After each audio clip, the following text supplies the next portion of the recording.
Hey, this is Vu, and this is going to be simple mistakes you likely make and your teammates and pugs definitely make that cost you rounds and games. And they're not all going to be that complicated, but a lot of these things just go overlooked. Before we get into the problems, let's take a look at Gnosis. Gnosis is an online demo viewer that I genuinely recommend and use myself on a daily basis. Gnosis has helped me make videos as well as coach high-level teams. It allows you to go through mass rounds, and especially it allows you to take the personal bias out of your analysis. You can easily sort by things like first kill, first death, or gun round versus gun round, and the like, to go through as many rounds as you want and find out where your issues really are. Again, I personally prefer this for going through a large number of rounds and really finding consistent mistakes. Go to gnosis.gg and use the coupon code VUCSGO for 50% off the first 3 months. So first off, you fight to the death while solo holding a bomb site. This is something people often do. They think their goal as a solo bomb site player is to get as many kills as possible. And obviously, if you can kill 5 of your opponents, that's great. However, more realistically, your goal is often just to survive as long as possible.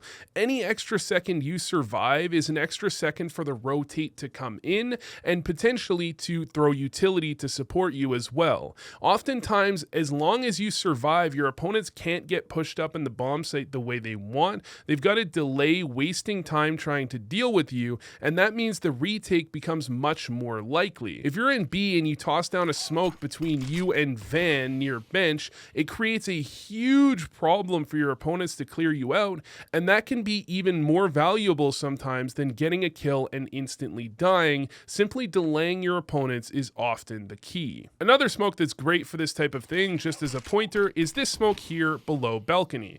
Again, it blocks your opponents from advancing in the bomb site, it allows time for rotates to come in, and you can get plenty of work done if they try to force through it.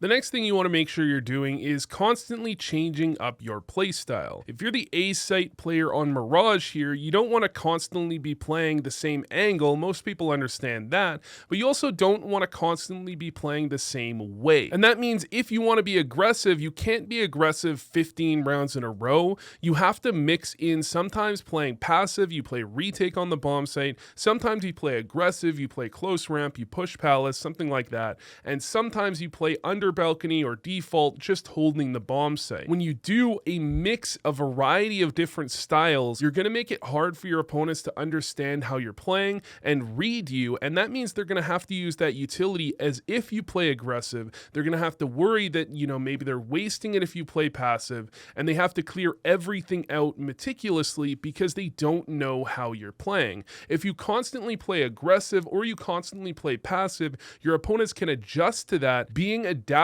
and constantly changing up the look you're giving your opponent is a key to making it hard for your opponents to counter you, and that's going to make it a lot easier for you to do well in games. The next thing is a lot of people don't understand win conditions and how to play around a win condition. So for example, if we relate this back to a previous point, when you're soloing a bomb site, oftentimes your win condition is to survive for your teammates to rotate, who then might throw utility for you and allow you to peek out and finish off more kills, and then they can get some kills themselves and win you the round. That might be your typical win condition. If you flip that on its head to some extent, if you're on T side in something like a 3v5, your win condition is going to be to get a kill and explode onto a bomb site as quickly as possible without allowing rotates to get there. I oftentimes see lower level players that will be in something like a 3v4 and they'll start throwing utility trying to meticulously take a bomb site.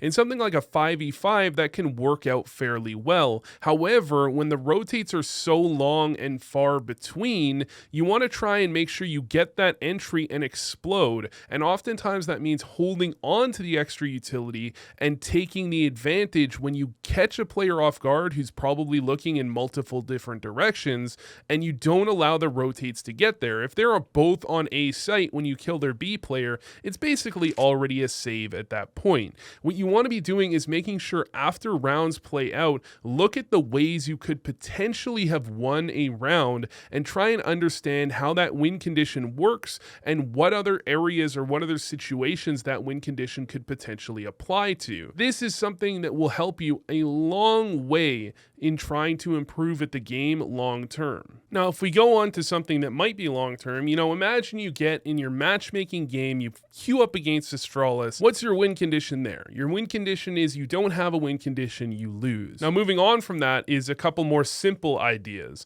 The first one being communication. Communication doesn't mean just telling your team where your opponents are.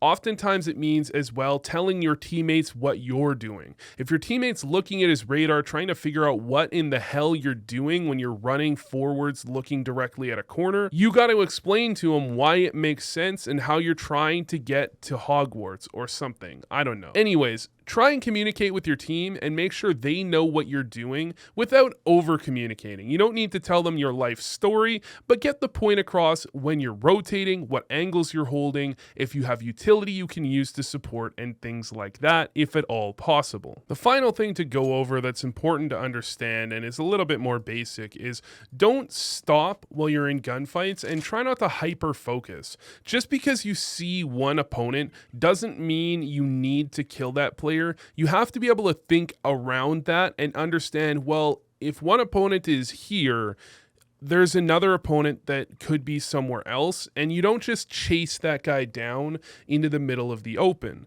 As well, you don't want to stop entirely while you're fighting someone and just crouch and spam tap. This isn't an efficient way to deal with your opponents, and what you want to be trying to do is bursting and moving between bursts, or if they're close enough, you can try to spray them down. One way to practice bursting is something I've seen from a nothing video, which is where you try and practice just against the wall, burst, move, burst, move, burst, and you try and make sure you're counter strafing every time and you're getting them without any stray bullets that shows that you messed up. Either you bursted before a counter strafe or something like that, you bursted while you were moving. You want to make sure that you can do that very accurately several times in a row, and then you want to be able to bring that into game. You can practice that in deathmatch as well. Just make sure that every time you shoot 2 to 4 bullets, you stop and you move, and you try and make sure you can do this very accurately, kind of stopping on a dime, and that's going to make you a lot better if this is something you're not already doing. So anyways, thanks for watching, and I hope this helped.